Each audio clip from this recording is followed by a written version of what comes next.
বন্ধুগুলি আমার, খুব ভালো করে মনোযোগ দিয়ে শুনবেন। আল্লাহর নবীর আশিক আব্দুল্লাহ বিন জাকাবিয়া ইয়ামানি রাহমাতুল্লাহি আলাইহি বলেন, আমাকে যদি তুমি শেষ করে দাও আমার কোনো অসুবিধা নাই। এবার ওই শিয়া লোকটা বলে, তোমাকে আমি শেষ করে দিব, এখনো সময় আছে, চিন্তা করে দেখো, তোমার অবস্থার পরিবর্তন যদি হয়ে যায় তাহলে তুমি রেহাই পেয়ে যাবে, তোমাকে আমি ছেড়ে দিব। আব্দুল্লাহ বিন জাকাবিয়া ইয়ামানি বলেন, সমস্যা নাই, আমাকে তুমি শেষ করে দাও, আমি আমার নবীর উপরে ঈমান এনেছি, আমার নবীর মহব্বত আর ভালোবাসা আমার অন্তরে, আমি আমার নবীর ভালোবাসার জন্য আমার জীবন আমি দিয়ে দিতে পারি। সুবহানাল্লাহ। সব গম্বদ ওয়ালে মান जोर दुआ करना, जब वक्त नज़ाए आका दीदार अता करना। আল্লাহ পাক রব্বুল আলামিন দুনিয়াতে অসংখ্য গণিত মানব জাতি, অসংখ্য অগণিত মাখলুকাত সৃষ্টি করেছেন, আমাদেরকে মানুষ হিসাবে সৃষ্টি করেছেন। এটা আমাদের উপর আল্লাহ তাআলার পক্ষ থেকে অনেক বড় একটা দয়া আর ইহসান। আল্লাহ তাআলা এই মানব জাতিকে সৃষ্টি করার পরে এই মানব জাতি আল্লাহ তাআলার সাথে সম্পর্ক জোড়ার জন্য, সম্পর্ক গড়ার জন্য, কিভাবে সম্পর্ক জুড়বে, কার মাধ্যমে জুড়বে, মাধ্যম হিসাবে একজন মহামানব দুনিয়াতে প্রেরণ করেছেন, মুহাম্মদুর রাসূলুল্লাহ, জোরে বলেন সাল্লাল্লাহু আলাইহি ওয়াসাল্লাম। আল্লাহ বলেন, কোন মানুষ যদি আল্লাহ তাআলাকে পাইতে চায় তো রাসূল সাল্লাল্লাহু আলাইহি ওয়াসাল্লামকে মহব্বত আর ভালোবাসতে হবে। রাসূলকে কি করতে হবে? মহব্বত আর ভালোবাসতে হবে। কেমন ভালোবাসা?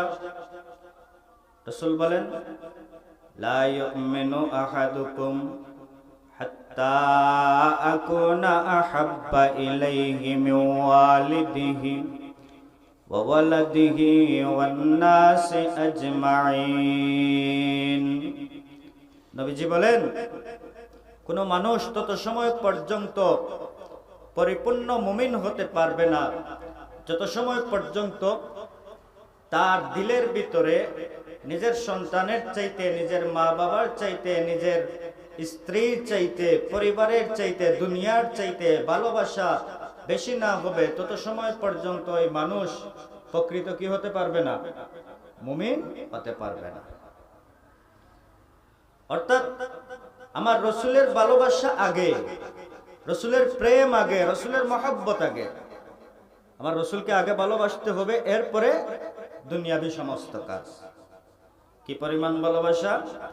যে আমার নিজের জীবন চলে যাবে, আমার নিজের জীবন চলে যাবে, তবু আমার রসুলের ভালোবাসা একটুও আমার অন্তর থেকে কমবে না। সবকিছু দিয়ে আমার রসুলকে ভালোবাসতে হবে। একজন আশিকে রসুলের ঘটনা বলি। দেওবন্দের বড় একজন মুহাদ্দিস, উনি ওনার একটা রিসালার মধ্যে একজন আশিকে রসুলের ঘটনা উল্লেখ করেছেন, ঘটনা বর্ণনা করেছেন। ওই আশিকে রসুলের বাড়ি হলো ইয়ামান দেশে, ইয়ামেনে।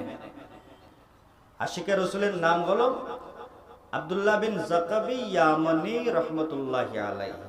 উনি এমন আশিকে রসুল ছিলেন, প্রতি রাত ঘুমানোর সময় 1000 বার দুরূদ শরীফ রসুলের উপর পাঠ করতেন। সুবহানাল্লাহ। 1000 বার দুরূদ শরীফ পাঠ করতেন আর আল্লাহ তাআলার কাছে দোয়া করতেন, আল্লাহ আমাকে ঘুমের ঘরে একবার হলেও তোমার রসুলের দিদার আমাদেরকে দেখাইও। সুবহানাল্লাহ। আমরা তো রসুলকে দেখতে চাই কি চাই না? আমরা রসুলকে দেখতে চাই। হে রাসূল তোমায় ভালোবাসি অন্তরে শুধু, মুখে নয়, জান্নাতের আশায় নয় হে রাসূল জাহান্নাম কেউ ডরে নয় জান্নাতের আশায় নয় হে রাসূল জাহান্নাম কেউ ডরে নয় এসব গম্বদ ওয়ালে মন जोर दुआ करना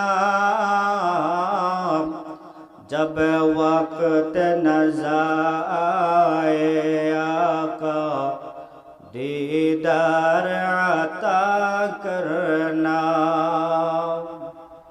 रसूल के देखा स्वप्न देखा रसूल बोलेन कोनो मानुष यदि মান রাআনি ফিল মানামি ফাকাদ রাআনি কোন মানুষ যদি স্বপ্ন যুগে আমাকে দেখে সে যেন বাস্তবে আমাকে দেখছে সুবহানাল্লাহ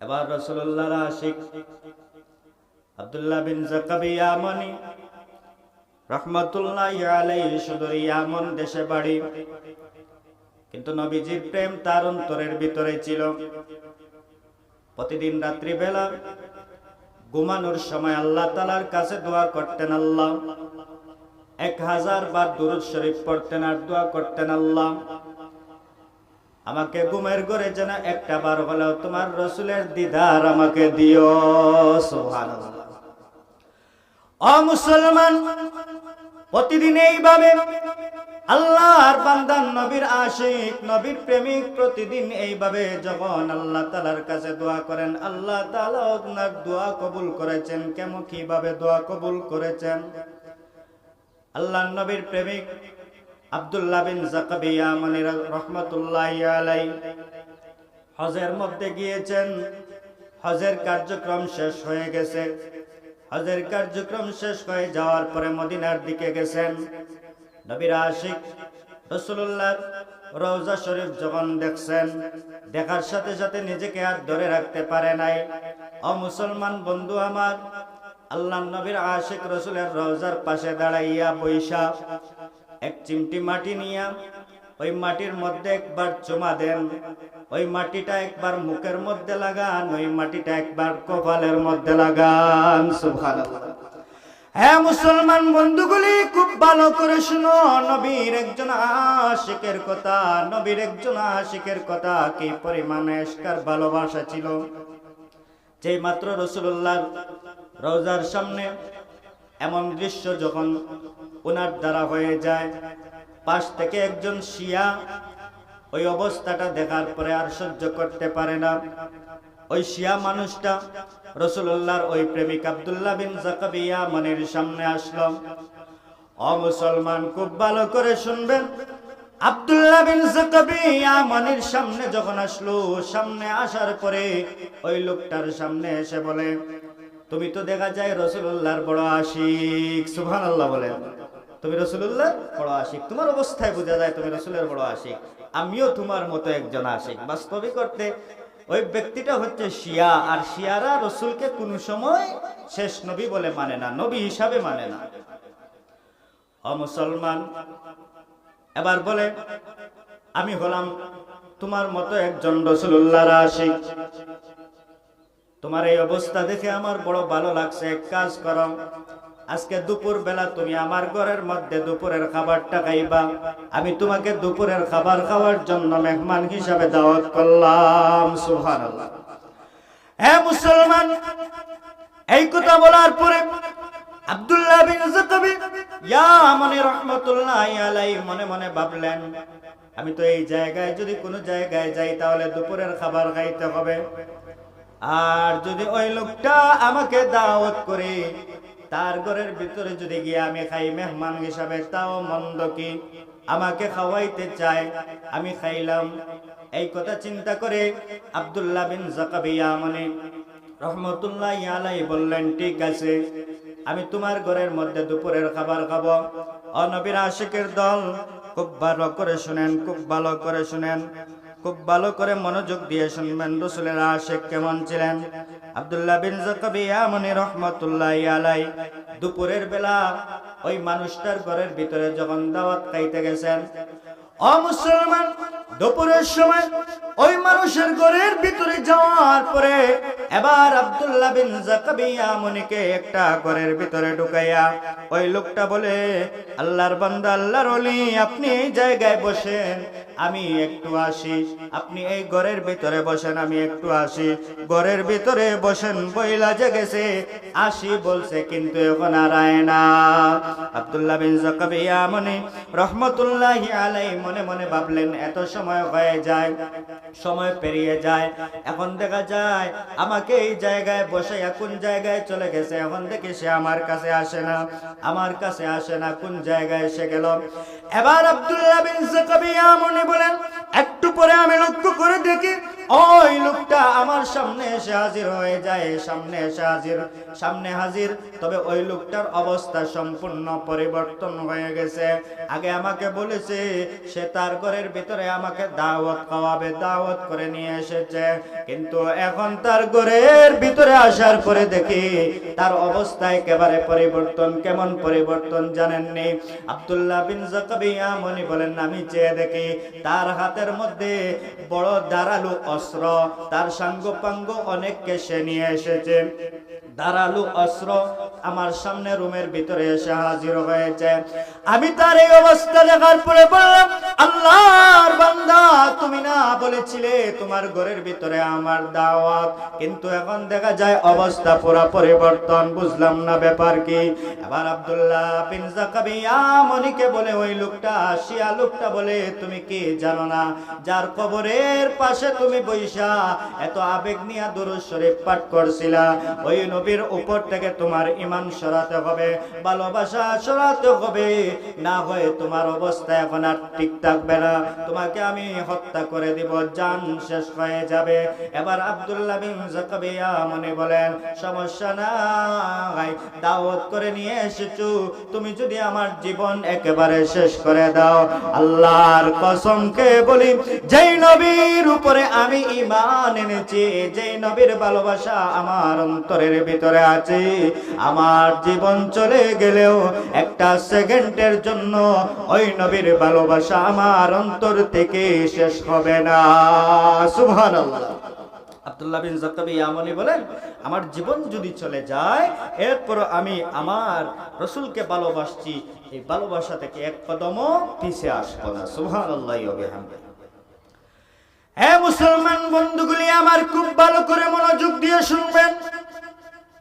আল্লাহর নবীর আশিক আব্দুল্লাহ বিন জাকারিয়া মনি রহমাতুল্লাহি আলাইহি বলেন, আমাকে যদি তুমি শেষ করে দাও আমার কোনো অসুবিধা নাই।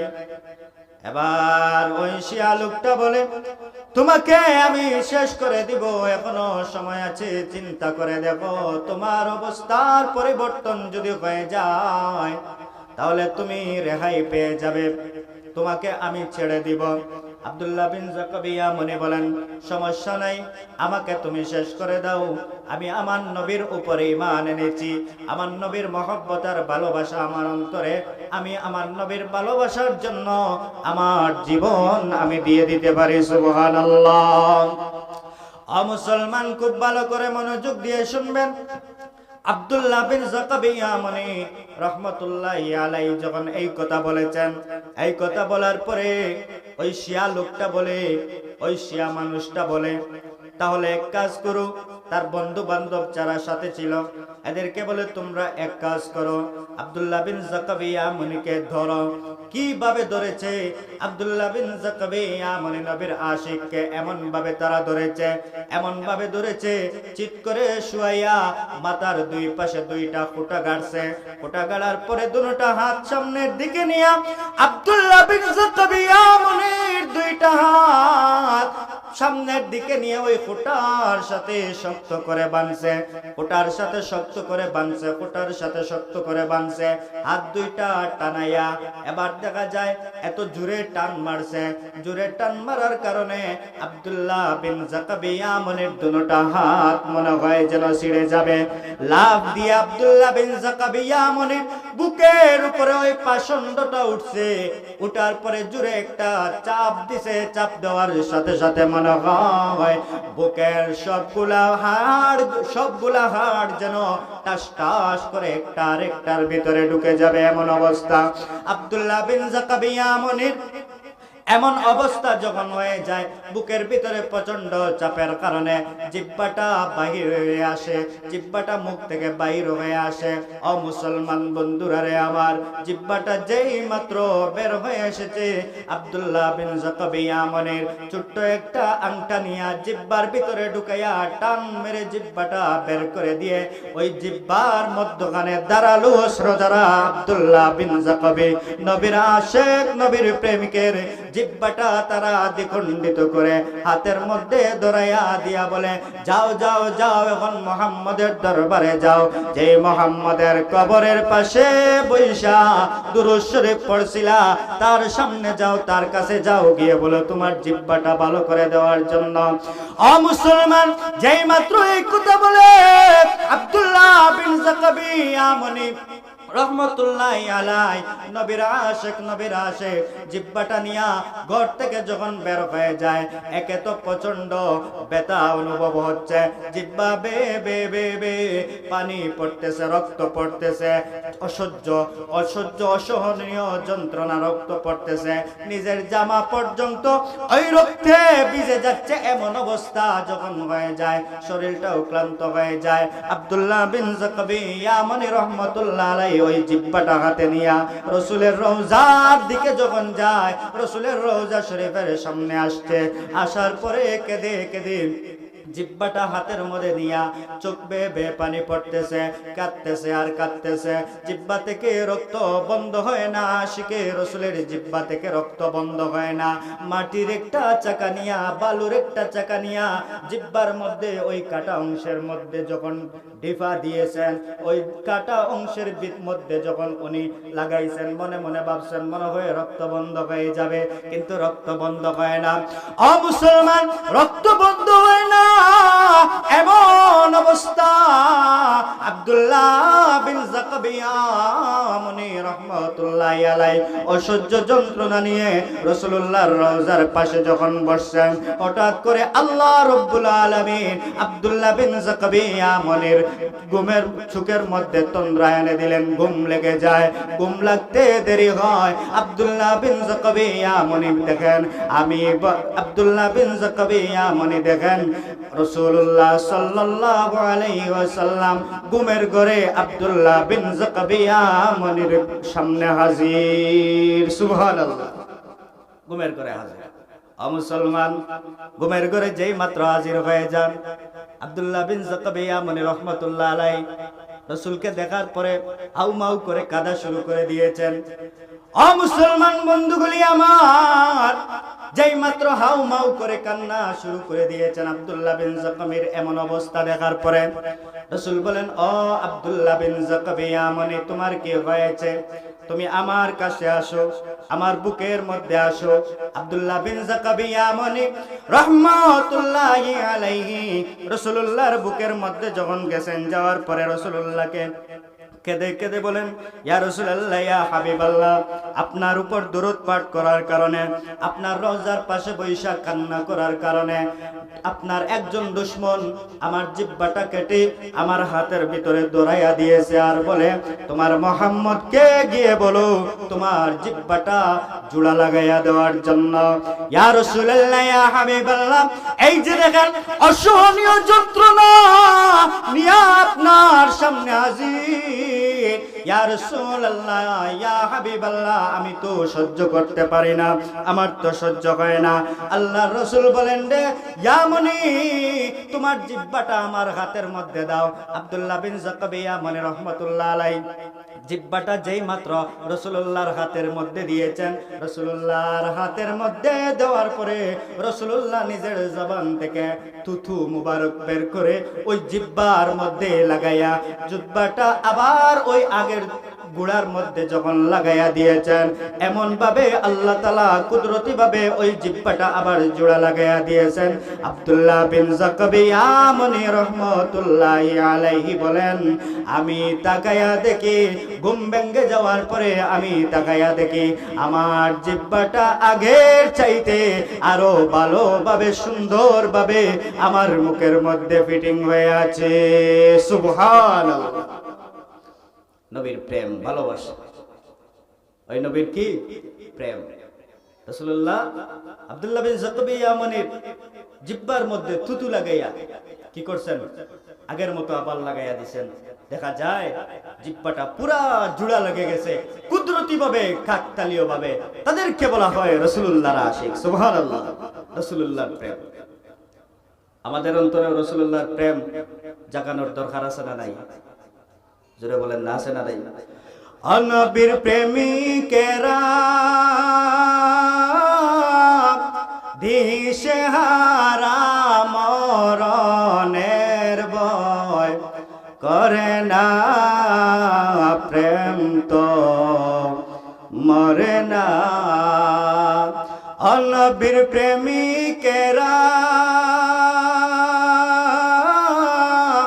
দিশেহারা মরণের ভয় করে না, প্রেম তো মরে না। প্রেম করেছেন মুসা নবী, তোর পাহাড়ে গেলেন চলি গো। প্রেম করেছেন মুসা নবী, তোর পাহাড়ে গেলেন চলি গো। অখদার নূরে পাহাড় জলে তবু মুসা জলে না, প্রেম তো মরে না। নবীর প্রেমিকেরা দিশেহারা মরণের ভয় করে না, প্রেম তো মরে না। প্রেম করেছেন ইব্রাহিম নবী, নমরুদের আগুনে গেলেন চলি। প্রেম করেছেন মুসা নবী, নমরুদের আগুনে গেলেন চলি। ও আগুন গইল ফুল বাগিচা, ইব্রাহিম নবী জ্বলে না, প্রেম তো মরে না। নবীর প্রেমিকেরা দিশেহারা মরণের ভয় করে না, প্রেম তো মরে না। রাসূলুল্লাহর সাথে প্রেম লাগাও, রাসূলুল্লাহর সাথে ভালোবাসা লাগাও। জীবনে তুমি ঠকবে না। সাহাবায়ে কেরাম কিভাবে ভালোবাসছিলেন, রাসূলুল্লাহকে পাওয়ার পরে কিভাবে ভালোবাসছিলেন, ভালোবাসার ছোট্ট একটা নজির দেই, ছোট্ট একটা ঘটনা বলে বয়ান শেষ করে। ও মুসলমান, রাসূল নবীজি যেই দিন দুনিয়া থেকে বিদায় নিয়ে চলে যান, সাহাবায়ে কেরাম কি পরিমাণ রাসূলকে ভালোবাসছিলেন। রাসূল যেদিন দুনিয়া থেকে বিদায় নিয়ে চলে যান, সাহাবায়ে কেরাম পেরেশান হয়ে যায়, সাহাবায়ে কেরাম পেরেশান। রাসূলুল্লাহ দুনিয়ার মধ্যে আর নাই। ওমর রাদিয়াল্লাহু তাআলা আনহু গরম। ওমর বলেন, কে বলে রে নবী নাই? যে বলবে আমার নবী নাই, তার মাথা আমি দ্বিখণ্ডিত করে দিব। আমার রাসূল ঘুমিয়ে আছেন, একটু পরে জীবিত হয়ে যাবেন। আল্লাহু আকবার।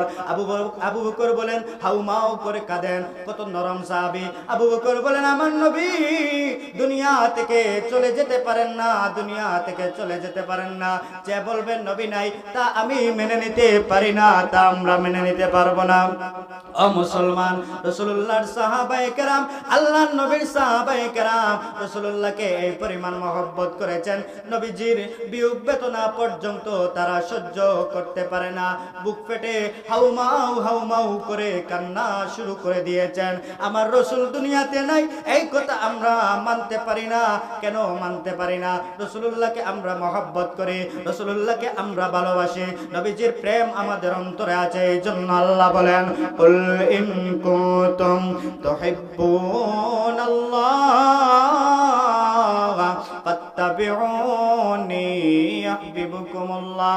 আল্লাহ বলেন, ও নবী, দুনিয়ার মানুষদেরকে আপনি জানায়া দেন, দুনিয়ার মানুষদেরকে আপনি জানায়া দেন, যারা আল্লাহকে ভালোবাসতে চায়, আল্লাহর প্রেম যারা অর্জন করতে চায়, আল্লাহকে যারা ভালোবাসতে চায়, ও নবী, তারা যেন আপনি নবীকে ভালোবাসে, আপনি নবীকে মহব্বত করে, আপনি নবীকে ভালোবাসে, আপনি নবীর অনুসরণ করে, আপনি নবীর ইত্তেবা করে, প্রত্যেকটা কাজে যেন তারা আপনি নবীর অনুসরণ করে। ও নবী, তবেই আমি আল্লাহ তাদেরকে দুইটা পুরস্কার দিব। আল্লাহ তাআলা বলেন, ইন কুনতুম তুহিব্বুনাল্লাহ ফাত্তাবিউনি ইউহিব্বুকুমুল্লাহ ওয়া ইয়াগফির লাকুম যুনুবাকুম। আল্লাহ বলেন, এক নাম্বার পুরস্কার হলো আমি আল্লাহ তাদেরকে মহব্বত করব, আমি আল্লাহ তাদেরকে ভালোবাসবো, আমি আল্লাহ তাদেরকে মহব্বত করব। জোরে জোরে বলেন সুবহানাল্লাহ। এরপরে আল্লাহ বলেন, ওয়া ইয়াগফির লাকুম যুনুবাকুম। মহান আল্লাহ তাআলা ওই সমস্ত মানুষদের জিন্দেগীর গুনাহ খাতা আল্লাহ রব্বুল আলামিন মাফের ঘোষণা করে দিবেন। সুবহানাল্লাহ। যারা নবীকে ভালোবাসবে তাদেরকে আল্লাহ তাআলা ভালোবাসবেন এবং তাদের জীবনের সমস্ত অপরাধ গুনাহগুলো আল্লাহ তাআলা মাফ করে দিবেন। সুবহানাল্লাহি ওয়া বিহামদিহি। আল্লাহ তাআলা মাফ করে দিবেন কাকে ভালোবাসলে? রাসূলকে।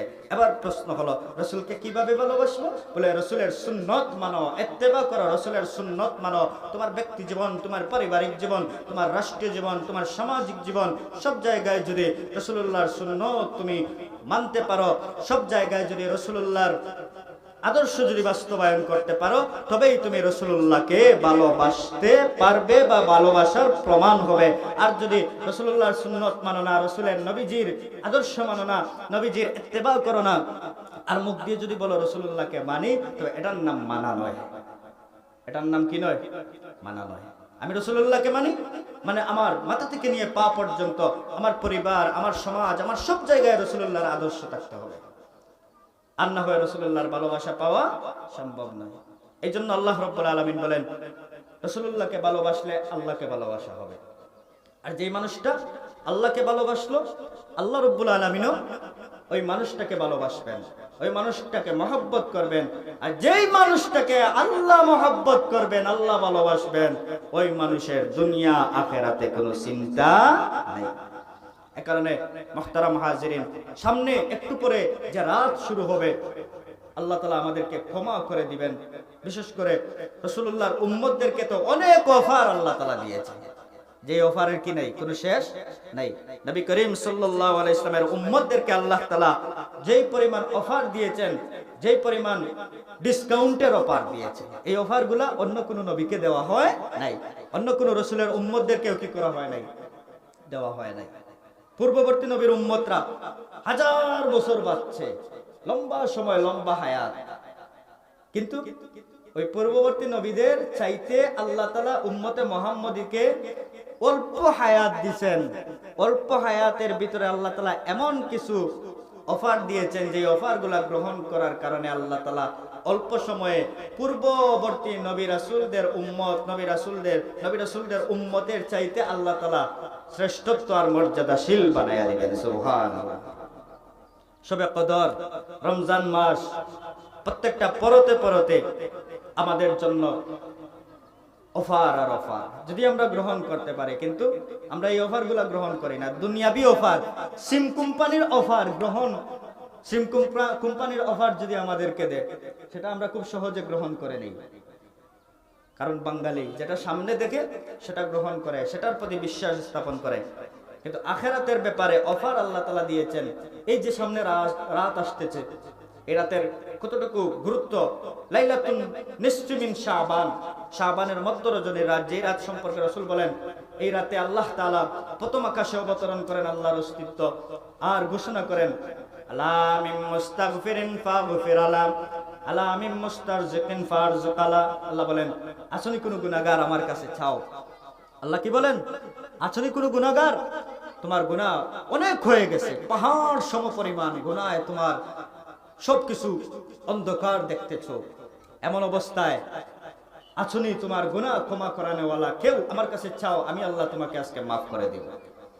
আছনি রিজিকের অভাব আছে, এমন কেউ আছো তোমরা আমার কাছে চাও, কিন্তু আমরা চাই না আল্লাহ তাআলার কাছে। আল্লাহ বলেন দুই ধরনের মানুষ ছাড়া সবাইকে আল্লাহ তাআলা মাফ করে দেন, আও মুশরিকিন আও মুশাহিন। যারা মুশরিক হয়, যারা বিদ্বেষ পোষণকারী হয়, এদেরকে শবে বরাতে আল্লাহ তাআলা মাফ করে দেন না। এখানে আল্লাহ ডাকতে থাকেন। এমনিতেই তো আল্লাহ প্রতিদিন 5 বার করে ডাকতে থাকেন। দৈনিক কতবার ডাকেন? 5 বার। ফজরের সময় আল্লাহ ডাকেন যে উঠো, আসো আমার দিকে আসো। আল্লাহ বলেন ও দোস্ত তুমি আমার দিকে আসো। আল্লাহ বলেন ও দোস্ত তুমি মসজিদের দিকে আসো। আসসালাতু খায়রুম মিনান নাওম, মসজিদের দিকে আসো। রিজিক নিয়ে তোমার দরজার সামনে ফেরেশতা হাজির। আরে বান্দা তুমি ওই সময় উঠলা না, তোমার জীবন থেকে অভাব যায় না। ফজরের সময় তুমি ঘুমাইলা, আল্লাহ রিজিক নিয়ে তোমার দরজার সামনে হাজির। ফেরেশতা রিজিক নিয়ে দরজার সামনে হাজির। ফজরের সময় তুমি উঠলা না, তোমার দরজা বন্ধ, ফেরেশতা চলে গেলেন। জোহরের সময় আল্লাহ ডাক দেন আসো, এখন একটু আসো। তুমি ডিপ্রেশনে আসো, তুমি চিন্তায় আসো, তুমি অভাবে আসো, তুমি টেনশনের মধ্যে আসো, তুমি আমার কাছে চাও।